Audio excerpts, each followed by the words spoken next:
अस्सलामुअलैकुम। आज मैं आपको बुक D3 जिसका चैप्टर 4 है उसकी एक्सरसाइज 4B का क्वेश्चन 1 कराऊंगी। क्वेश्चन 1 हम रीड करते हैं। Evaluate each of the following without using a calculator. हमें वैल्यू फाइंड करनी है। हमें ये पार्ट गिवन है A to F पार्ट, हमें इनकी वैल्यू फाइंड करनी है। पार्ट A में यहाँ पे 17 की पावर 0 है। हम इसको डेफिनेशन के मुताबिक सॉल्व करेंगे। हमें बुक में ये डेफिनेशन गिवन है।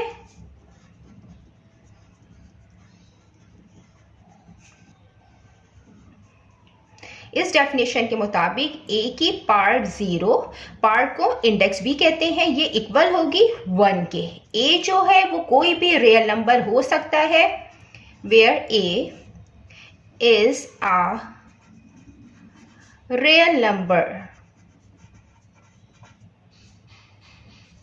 And A not equal to 0। A कोई भी रियल नंबर होगा, अगर उसकी पार्ट 0 है तो वो 1 के इक्वल होगा। इस डेफिनेशन के मुताबिक हम इसके पार्ट को सॉल्व करेंगे। यहाँ पे पार्ट A है, 17 की पार्ट 0 है, मीन 17 क्या है, ये एक रियल नंबर है और इसकी पार्ट 0 है तो इस 1 के बराबर होगी।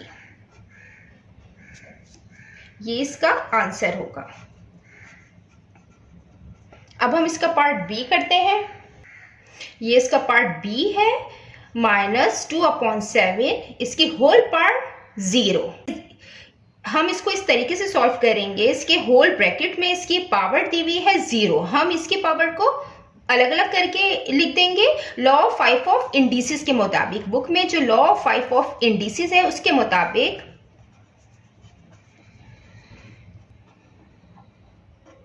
लॉ 5 ऑफ इंडिसेस के मुताबिक A/B की अगर पार्ट n है तो वो इक्वल होगी इनकी अलग अलग पार्ट के A⁴n/B⁴n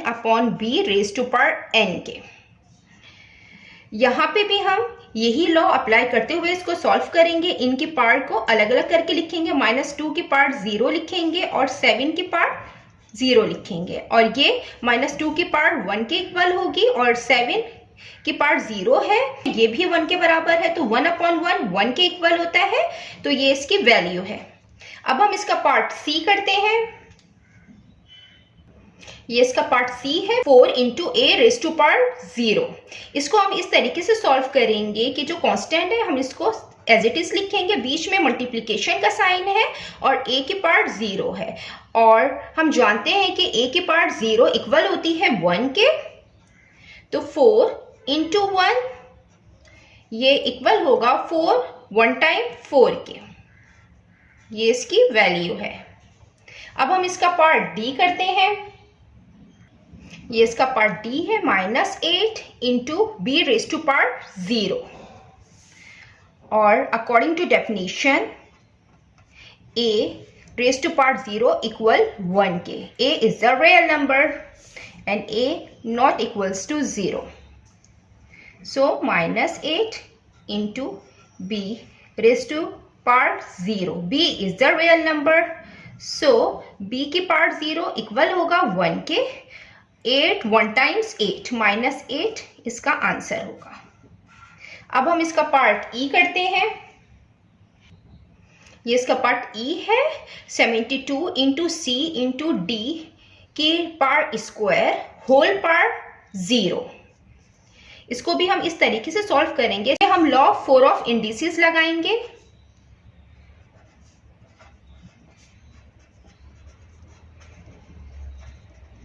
लॉ 4 ऑफ इंडिसेस के मुताबिक अगर A × B की पार्ट n है तो वो इक्वल होती है A⁴n × B⁴n के। इसी तरीके से हम इसको सॉल्व करेंगे। हम इनकी पार्ट अलग अलग कर लेंगे। यहाँ पे 72 है, इसकी पार्ट इसके साथ भी 0 है, इसकी पार्ट इंटू C की पार्ट 0 × D⁴², इसकी होल पार्ट 0। 72⁴0 इक्वल 1 के है, ये भी 1 के इक्वल होगा और ये भी 1 × 1 × 1 ये 1 के इक्वल आएगा। ये इसका आंसर है। अब हम इसका पार्ट F करते हैं। ये इसका पार्ट एफ है 7 into e raise to power 8, इसकी होल पावर 0। इसको भी हम इस तरीके से सॉल्व करेंगे 7 into e raise to power 8, e raise to power 8 whole power 0। इसकी जो पावर है 8 और यहाँ 0 है, ये लॉ 3 ऑफ इंडिसेस के मुताबिक, लॉ 3 ऑफ इंडिसेस के मुताबिक अगर a raise to power m whole power n होती है तो हम इक्वल कर देते हैं a m इंटू n के। तो हम इसको यहाँ करेंगे e 8 इंटू 0 0, ये इक्वल होगा 7 into e raise to power 0, ये इक्वल होते हैं 1 के, e is a real number, ये 1 के इक्वल होगा। 7 1 टाइम्स 7 इसका आंसर आएगा। जितना मैंने एक्सप्लेन किया है, अगर इसमें कोई भी क्वेरी है तो आप कमेंट्स में मुझसे पूछ सकते हैं। अल्लाह हाफिज।